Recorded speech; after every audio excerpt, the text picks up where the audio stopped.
আসসালামু আলাইকুম। কেমন আছেন সবাই? আশা করি ভালো আছেন। আজকে মঙ্গলবার ২৪শে সেপ্টেম্বর ২০২৪ সাল।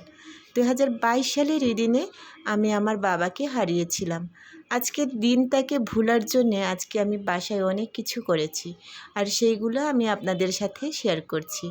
খুব ইচ্ছে ছিল বাবার বাড়িতে যাওয়ার আজকের দিনে, কিন্তু যেতে পারি নাই বহু প্রতিবন্ধকতার জন্যে। প্রতিবন্ধকতা বলতে আমার ছোটো মেয়ের পরীক্ষা চলছে, যাওয়াটা মোটেই সম্ভব হলো না। তারপরেও এখানে থেকে বাবার জন্যে প্রার্থনা করি আল্লাহর কাছে, উনি যেন আমার বাবাকে খুব ভালো একটা জায়গায় রাখেন। আপনারা যারা আমার শুভাকাঙ্ক্ষী আছেন, যারা আমার ভিডিও দেখেন, আপনাদের কাছে অনুরোধ করছি আমার বাবার জন্য দোয়া করবেন। আজকে আমি আপনাদের সাথে বেশ কয়টা গল্প বলবো। গল্প বলতে আমার সাথে ঘটে যাওয়া অনেকগুলা ঘটনা। এই বছর ২০২৪ সালের এপ্রিল মাসের ৫ তারিখ আমার সংসার নামের একটা পেজ ছিল আমার, সেই পেজটা হ্যাক হয়ে যায়। ২০K ফলোয়ার নিয়ে তারপরে হচ্ছে ওখানে ইনকাম শুরু হয়ে গিয়েছিল। সে পেজটা আমার ভুলের জন্যই হ্যাকারদের কবলে পড়ে। তারপরে আমার কাছে বেশ কয়টা টাকা দাবি করেছিল, আমি দেইনি, দিতে ইচ্ছা করলো না। যে জিনিসটা নিজে একদম হাতে ধরে বড় করেছি, তারপরে হচ্ছে সেইটা যখন ফল খাওয়ার মুহূর্তে যখন অন্য কেউ নিয়ে যায়, সেইটা কিন্তু বহু কষ্টের ছিল।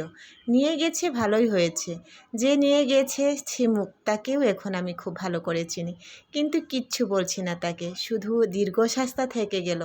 ওনার কিন্তু ওই পেজ দিয়ে কিচ্ছু ভালো হবে না। তো আপনারা অনেকেই অনেক কিছু বলেন এই পেজগুলো নিয়ে। তো আমি এই পেজটা ক্রিয়েট করেছি আরও আগে, কিন্তু কাজটা শুরু করেছি মেবি ১ মাস ১.৫ মাসের মতো কন্টিনিউ। তার আগে মন মানসিকতাগুলো খুব খারাপ হয়ে গিয়েছিল, এই কারণে করিনি। তো আজকে আমি সেই বিষয়ে আপনাদের সাথে কিছু কথা বলতে চাচ্ছি। সেইটা হলো, যদি আপনার উদ্দেশ্য থাকে ফেসবুকে এসে পেজ ক্রিয়েট করে ইনকাম করার, তাহলে আপনি এই পেজটা আপনার না করাই ভালো।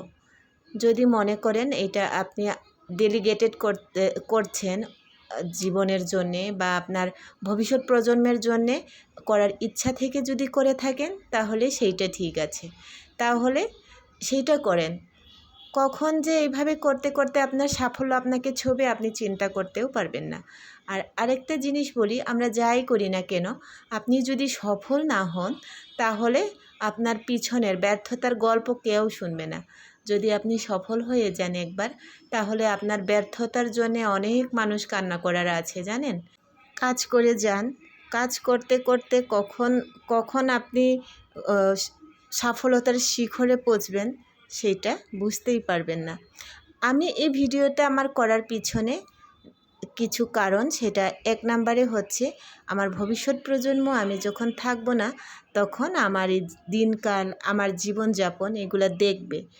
তো কিভাবে আমি আমার দিনগুলো কাটিয়েছি, কি করেছি আমি আমার পরিবারের জন্য, কতটুকু করেছি, সেইগুলো দেখবে। হয়তোবা তাদের কাছে এটা আজব মনে হবে, হয়তোবা মনে হবে এটুকু করতেন, এগুলো মনে হতেই পারে। তো এইগুলা যাচাই বাছাই করে ভবিষ্যৎ প্রজন্ম যখন আমাদের এই কার্যক্রমগুলো দেখবে, তখন আমরা তাদের মনে থেকে যাব। আর যদি আমরা কিছুই না করি বা আমাদের কোনো কিছুই তাদের চোখে না পড়ে, তাহলে ভুলে যেতে বেশিক্ষণ সময় লাগবে না। আর যেহেতু এইটা সোশ্যাল মিডিয়া একটা প্ল্যাটফর্ম আমাদের সোসাইটির, সেহেতু এইটা ঘুরে ফিরে যখন এই দিনগুলো আসবে, আজকে ২৪শে সেপ্টেম্বর, এই ২৪শে সেপ্টেম্বর আসলে এটা রিমাইন্ডার দিয়ে দিবে যে ২৪শে সেপ্টেম্বরে আপনি কি করেছিলেন। এই কারণে এই জিনিসগুলা করা আমার ভালো লাগে। আমি এই যে সারাদিন কাজ করে এখন সন্ধ্যা ৭টা বাজে আমি ভয়েস কভার করছি। সারাদিনের টুকিটাকি কাজ সেইটা করছি, অথবা রান্নাবান্না সারাদিন আমি কি করেছি না করেছি সেগুলোই করছি। টুকিটাকি কাজগুলো যদি সম্পূর্ণতাই করতে যাই, সারাদিন কি করা হয় সেগুলো যদি করতে যাই, তাহলে সময়টা যে কত লম্বা হবে সেইটা আমরা যারা ঘরের কাজকর্ম করি আমরা তো জানি, তাই না। তো যতটুকু করি মানে বেশ অনেকগুলাই, এগুলো 10 মিনিট 9 মিনিটের ভিডিও কিন্তু কম কথা নয়। অনেকে আমরা দেখি 15 সেকেন্ড 30 সেকেন্ডের একটা ভিডিও বানিয়ে সেইটা প্ল্যাটফর্মে ছাড়েন। এইগুলা না করে যদি আপনি বড় ভিডিও বানাতে পারেন তাহলে সেইটা আপনার জন্য প্লাস পয়েন্ট হতে পারে। কারণ 15 সেকেন্ড 14 সেকেন্ডের একটা ভিডিও বা 30 সেকেন্ডের একটা ভিডিও বানিয়ে আপনি ইনস্টিম এজ পাইবেন না, আপনি পাবেন হলো H on reel. H on reel দিয়ে কিন্তু বেশি ইনকাম করা যায় না। আপনার হচ্ছে 2 মিলিয়ন 1.5 মিলিয়ন মানুষ দেখবে, সেখানে 2 থেকে 2.5 টাকা বা 3 টাকা ইনকাম হবে। আর যদি আপনি ইনস্টিম এজ পান তাহলে সেইখানে একটু ইনকামটা বেশি হবে।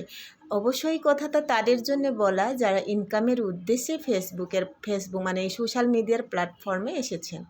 আর যদি মনে করেন যে এইটা আমি রেখে দিচ্ছি আজীবনের জন্যে তাহলে ঠিক আছে।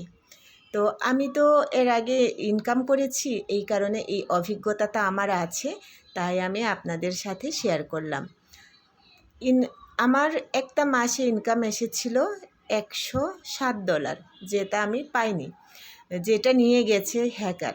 এই $107 11,000 টাকা মেবি। এই 11,000 টাকা হ্যাকার নিয়ে গিয়ে সারা জীবনের জন্য অভিশাপের পাত্র হয়ে আছে। আমার দীর্ঘস্বাস্থ্য আছে, ওনার কোনো দিনও ভালো হবে না, এই অভিশাপটা পর্যন্ত দিয়েছি জানেন। অভিশাপটা দেয়া যদিও উচিত হয়নি, তারপরেও আমি বলেছি যে জীবনেও কোনো দিন ভালো হবে না ওনার, এই কথাটা বলেই দিয়েছিলাম। তো সেই মুখটাকেও আমি চিনি, সেই মানুষটা দিব্যি আমার একটা ফেসবুক অ্যাকাউন্টে ফ্রেন্ড হয়ে ঝুলে আছে। আমি আমার ভিডিওগুলো শেয়ার করছি, সে দেখছে এইগুলো, দেখে তারপরে হচ্ছে সে একদম নাম বদল করেছে। আমার নাম যেটা ছিল সীমা রহমান হলো আমার ফেসবুক অ্যাকাউন্ট, আর সেখানে আমার সংসার নামের যে পেজটা ছিল সেই পেজটা কি টিভি মানে MTV না বলে একটা কি চ্যানেলের নাম পরিবর্তন করে সেইটা সে দিব্যি চালাচ্ছে। কিচ্ছুই বলছি না আমি, থাক না চালাক। পিপাসাই পথিক নাম দিয়ে সে হচ্ছে চালাচ্ছে। আর নোটিফিকেশন কে কী দিচ্ছে না দিচ্ছে সেটা কিন্তু আমার ফোনেও আসছে, কারণ এই ফোনে ক্রিয়েট করা ছিল জিমেল অ্যাড্রেস, বা আমার 2 ফ্যাক্টর অথরাইজার ছিল না বলে সেটাকে নিয়ে যেতে পেরেছে। তাতে আমি দুঃখ পাচ্ছি না, এখন দুঃখ পাচ্ছি না, কিছুদিন আগেও দুঃখ পাচ্ছিলাম বা কষ্ট হচ্ছিল যে আমারটা এইভাবে কষ্ট করে করা কিটা নিয়ে গেল, মনে হয় আমি আর ওভারকাম করতে পারবো না বা উঠতে পারবো না, এরকম একটা দীর্ঘশ্বাস ছিল। কিন্তু এখন দেখছি যাক তো, চুরি করে কে কতদিন ভালোভাবে খাইতে পারছে বা থাকতে পারছে সেটা তো দেখা আছে। এই চিন্তা করে করে আর কিছুই বলছি না, থাক চলুক সে, আল্লাহর কাছে তো জবাবদিহি করতে হবে, কারো পরিশ্রম কেউ নিয়ে যাইতে পারে না, সেইটা ঘুরে ফিরে সেইটার ফলটা সে ভোগ করবে। তো যাই হোক, অনেকগুলো কথাই বললাম। আমি আজকে আপনাদের পরামর্শ চাচ্ছিলাম দুপুরবেলায় কুমড়ো পাতা দিয়ে কি করা যাবে। তো একটা আপু আমাকে বলেছেন যে বড়া বানানো যাবে, তো আমি আজকে কুমড়ো পাতা আর মশারির ডাল দিয়ে একটা বড়াও বানিয়েছিলাম কিন্তু।